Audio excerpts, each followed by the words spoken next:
ప్రియ సహోదరులారా, మీకందరికీ నా వందనములు. ఈరోజు వాగ్దానము, ఈ శోధన కాలంలో ఆయన సహాయము మీకు వచ్చును. ప్రధాన వాగ్దాన వాక్యము ద్వితీయోపదేశకాండము 33:26. యెషూరును, దేవుని వంటి వాడెవడునూ లేడు. ఆయన నీకు సహాయము చేయుటకు ఆకాశవాహనుడై వచ్చును, మహోన్నతుడై మేఘవాహనుడై వచ్చును.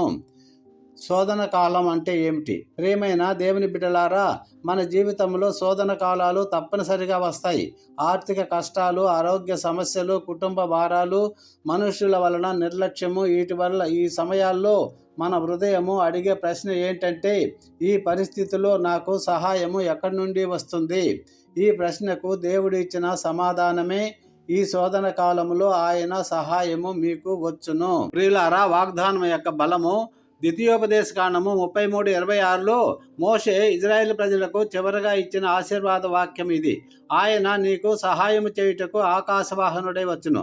అర్థం ఏమిటంటే, మనకు సహాయము మనుషుల నుంచి కాదు, భూమి మీద ఆధారాల నుంచి కూడా కాదు, ఆకాశముల నుండి వచ్చే సహాయము. కీర్తనలు 121:1-2. నేను నా కన్నులను కొండల వైపు ఎత్తుతున్నాను, నాకు సహాయం ఎక్కడి నుండి వస్తుంది? ఆకాశమును భూమిని చేసిన యెహోవా యొద్ద నుండే నాకు సహాయము వచ్చును. శోధన కాలములో దేవుడు నిశ్శబ్దంగా ఉన్నాడా? కొన్నిసార్లు మనకు అలా అనిపిస్తుంది. నేను ప్రార్థిస్తున్నాను, కానీ నాకు సమాధానం రావడం లేదు. కానీ నేస్తమా, దేవుడు ఆలస్యం చేస్తాడు కానీ నిర్లక్ష్యం మాత్రము చేయడు. ఈ వాక్యం చెప్తుంది, ఆయన వచ్చుచున్నాడు.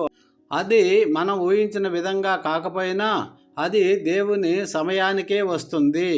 ఒక చిన్న ఉపమానము, ఒక పక్షి కొమ్మ మీద ఉంది. చుట్టూ ఎండ, పొడిబారిన నేల, అన్ని మొక్కలు వాడిపోతున్నాయి. కానీ ఆ పక్షి కొమ్మపై ఆకాశం వైపు చూస్తూ నిలబడింది.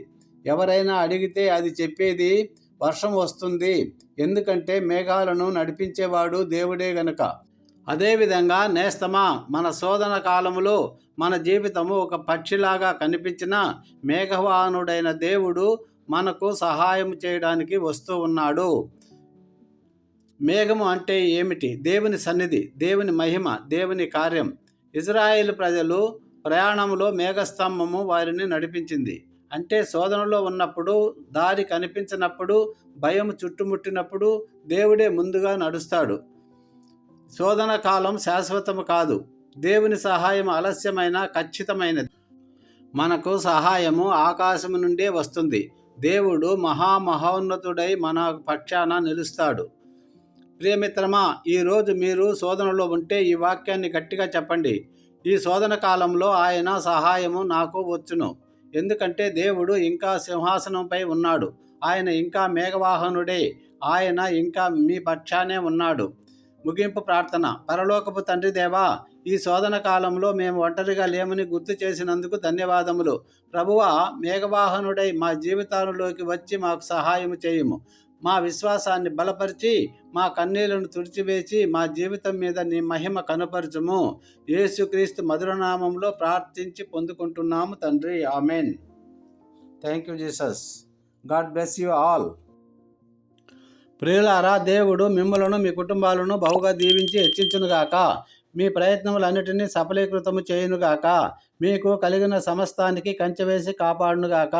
ప్రభువు